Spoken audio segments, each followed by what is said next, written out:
गांव में हर शाम कुछ महिलाएं इकट्ठा होती थीं और बातें करती थीं।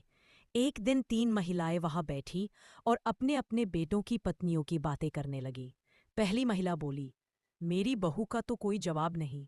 हर समय मेकअप में रहती है, फिल्मी हीरोइन जैसी लगती है। पूरा गांव उसके कपड़ों और स्टाइल की तारीफ करता है। दूसरी महिला बोली, मेरी बहू तो एकदम पढ़ी लिखी और स्मार्ट है। हर महीने मोटा वेतन लाती है और शहर की बड़ी कंपनी में काम करती है। फोन पर अंग्रेजी में बात करती है, जिसे सुनकर पड़ोसी भी चुप हो जाते हैं।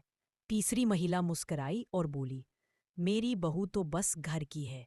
ना ज्यादा पढ़ी है, ना बाहर जाती है, लेकिन घर का पूरा काम अकेली करती है। मैं तो बस खुश हूं कि वो हमें मान सम्मान देती है। तभी अचानक तीनों बहुएं सामने से आती दिखी। पहली महिला चहक कर बोली, देखो देखो, मेरी बहू आ रही है। कितनी सुंदर लग रही है, जैसे कोई मॉडल हो। पर जब बहू पास आई, उसने आंख उठाकर भी अपनी सास को नहीं देखा और सीधे निकल गई। अब दूसरी महिला बोली, अरे वो देखो, मेरी बहू अफसर आ रही है। कितने आत्मविश्वास से चल रही है। से आगे बढ़ गई जैसे किसी को पहचानती ही ना हो।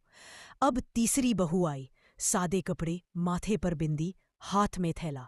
तीसरी सांस चुप थी, पर बहू दूर से ही बोली, माँ जी, बैठिए, चाय मैं बना लाती हूँ। आपके पैर थक गए होंगे।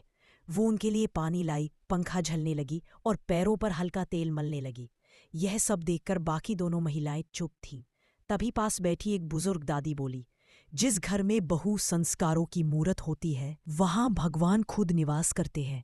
ये सुंदरता, पढ़ाई लिखाई सब ठीक है, लेकिन असली गहना तो व्यवहार और सेवा है। तीनों सासों ने सिर झुका लिया। जाते जाते दादी बोली, बहू जैसी हो, पर दिल से अगर सास को मां माने तो वही सबसे बड़ी बात होती है।